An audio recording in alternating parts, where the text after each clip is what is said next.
Welcome back.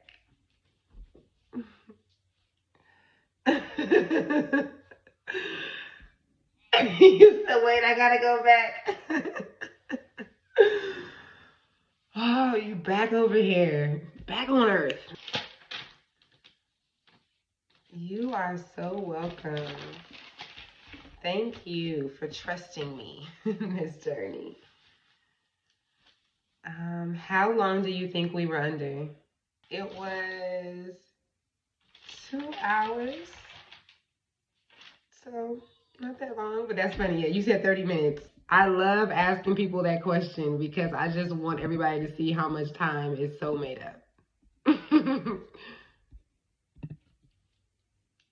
Oh, what the heck? That is crazy. Right? You did so good. Thank you. How do you feel? I feel pretty good. Do you remember everything or some things? It kind of felt like a dream. I'm really good at recalling my dreams, so yeah, I remember. It's crazy because when you asked me that, it started like phasing out of my mind. Like that's crazy. It's like one of those things where I'm like, I gotta write it down. Yeah, you know what I mean? yeah. So I'll let you go, but I'm going to do a little review that I like to do just to kind of recap.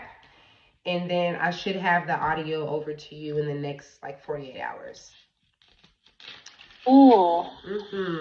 So we'll start from the beginning of the journey.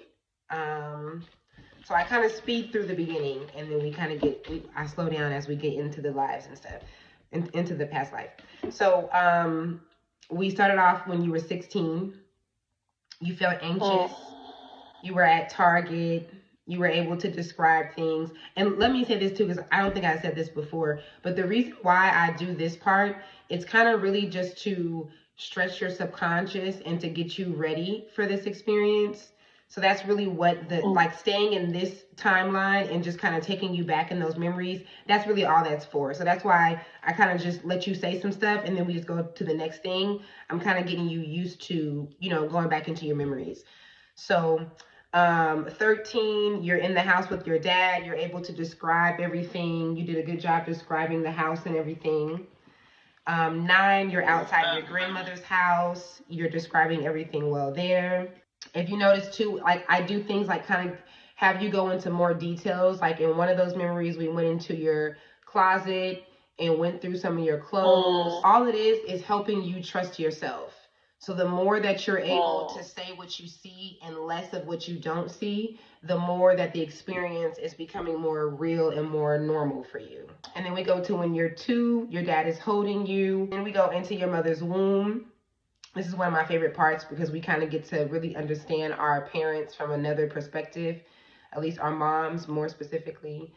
So you can feel how your mom is excited. You can feel how she's a little nervous.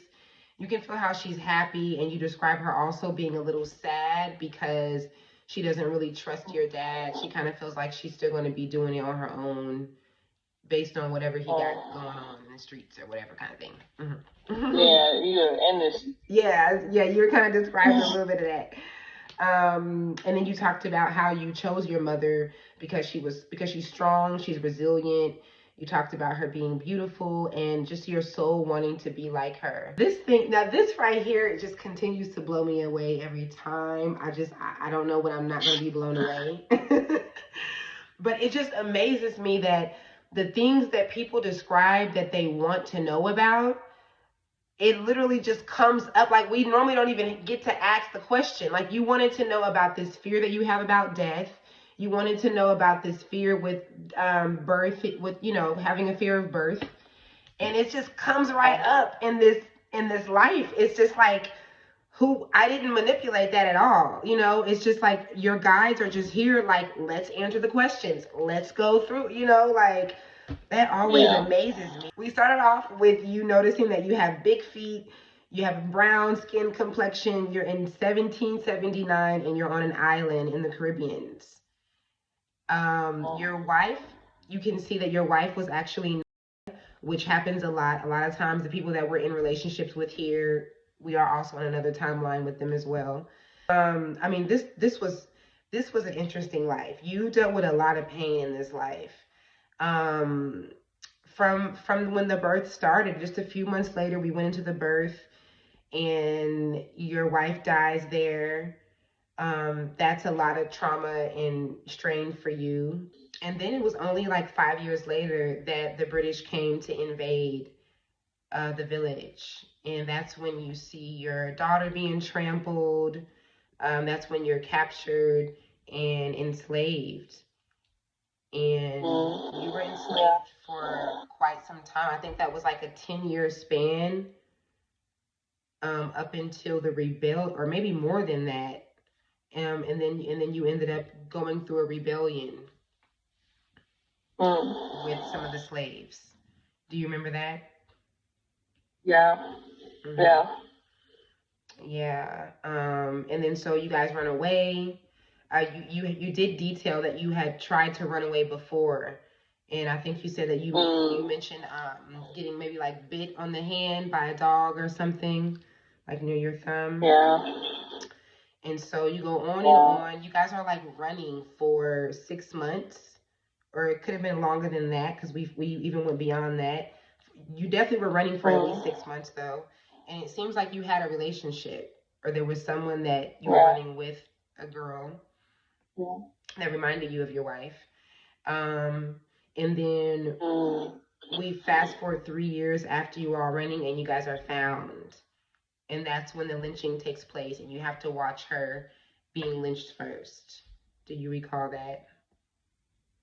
Yeah. That was really big for you. What I caught in there was something that you mentioned about your anger. And a lot of times my guides will give me messages in between the sessions that connect me to something else that sounds like it's so unrelated, but it's actually really related, like the pain. So I don't know how angry you get, but I did get a message about your level of anger being connected to Theo in that life, and that rage that you felt, that you described your body becoming hot, and it's just like this really intense anger. And so I see you like having experiences in this life that don't really call for that, but it feels like it does, and you still have that same, like it's like this level of rage and anger, and it's actually coming from that timeline, US Theo. Does that resonate? That makes a lot of sense. Yeah, that does make a lot of sense. So you fight, you are trying not to be lynched, and you fight, and they shoot you, and they're like playing this evil game of like shooting you and laughing and watching you go down and shooting you some more. Yeah. Yeah. That was a lot. And that really described, I think even your guides later said that that was the most painful death. Like, you've had 50,000 lives. So you probably had a lot of peaceful deaths, because I've seen some more gruesome deaths than that, but that was your most painful one. So then we go into the soul experience, speaking to your guides. Let me go back. Okay. So the way I started off, I always just ask them if they have any messages, because I don't want to, interrupt if they have something that they want to say. And so immediately I'm speaking to them through you, and they just, I couldn't really hear in the beginning, but I heard something like anxiety. I think that was the first thing that I heard come up, is anxiety, and they just said that your anxiety is not real. They said it's manufactured. And my notes, my handwriting, this is why I record them, because I can't even read what I'm saying right here. It says it's been conditioned. That's what this says. It's been conditioned. She needs to trust herself and let go. Number 3 was, I asked, can you share any characteristics, or I asked for names, and they said, and there was no way I could write down the male word, but we have it on audio. Okay. I don't know if you remember that part, but the pronunciation was not from this planet. Yeah. Yeah. I was like I felt like myself like struggling. Yes. Like, I was like, what is this? Like, yes. What am I even trying to say? Like, right. What am I saying? Right. Yeah, like, literally. It was definitely something from another planet, which I love when that happens because it makes this make more sense because they don't speak English. They speak something else. So we wouldn't be able to pronounce a lot of stuff. So a lot of times they'll come through and they'll be like, I can't even tell you, like, you can't even say this in English. Like, I wouldn't be able to tell you this. um, so then, I asked about the pinching. That's when they said that the pain that you have, the nerve-like pain, comes from your life as Theo. And there was a lot of this. How to alleviate it was meditation and to feel the pain and to understand that you're no longer in that body, you as Theo. You're in your body, you as. That's also why I did the release at the end too, to help you for them to even assist you in releasing those feelings of pain and those fears and stuff. So I think you just reminding yourself, and really just like accepting.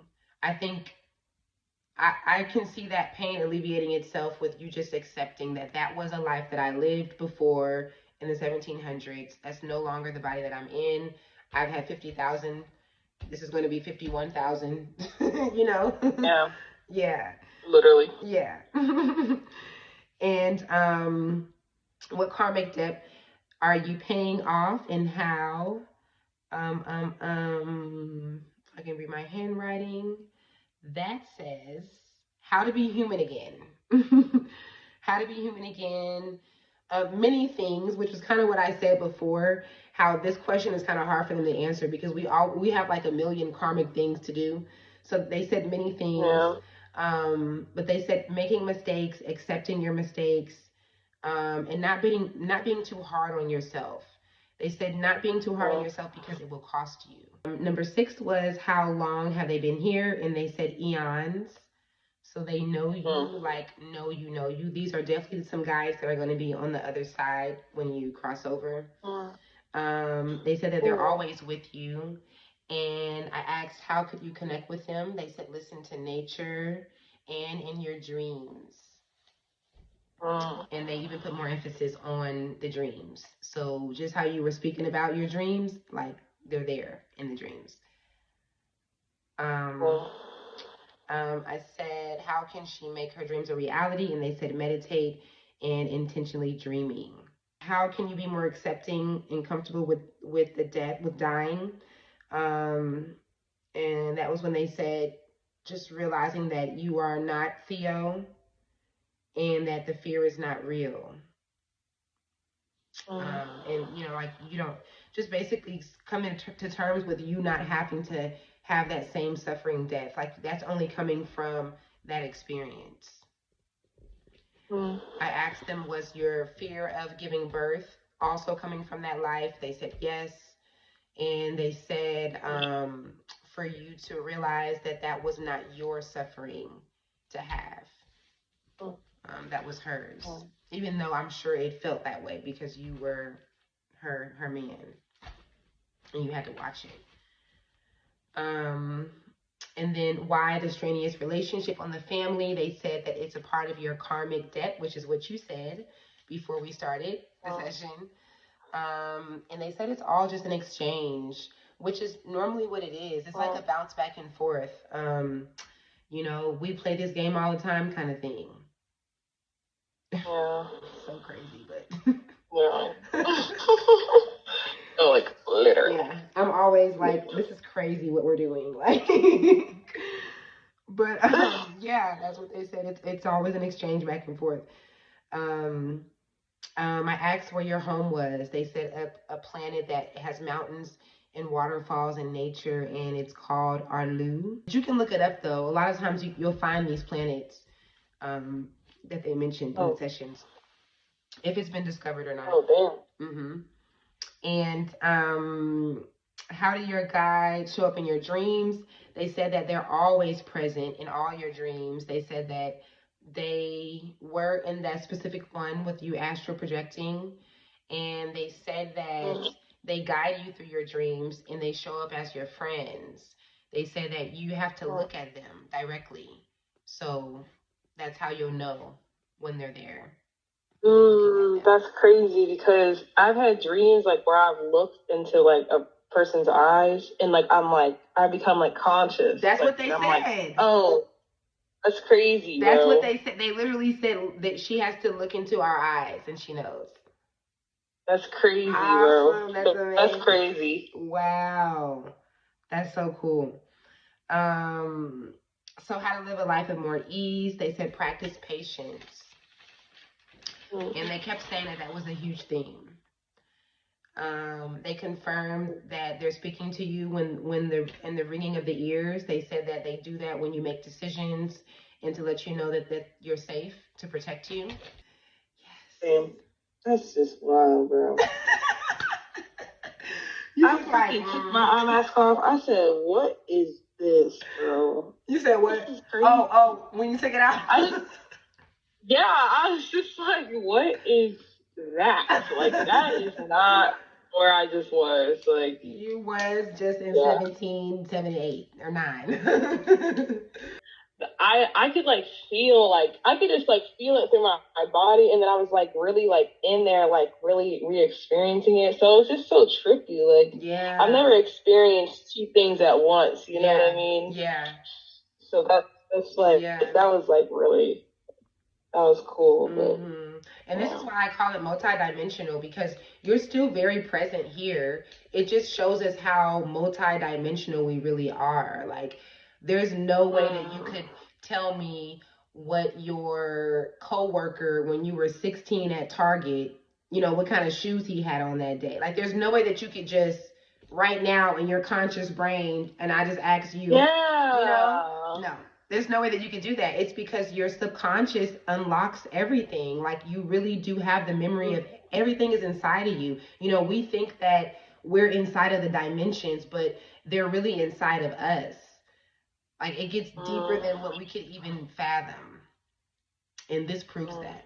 You opened up your subconscious. The right side of your brain is more open. You are going to start experiencing synchronicities.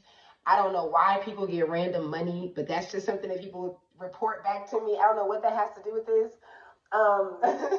But I know for a fact that you're going to start seeing alignments and synchronicities. You might even just start hearing and feeling your guides even more. So just be on the lookout for that now that you've stretched your subconscious so good.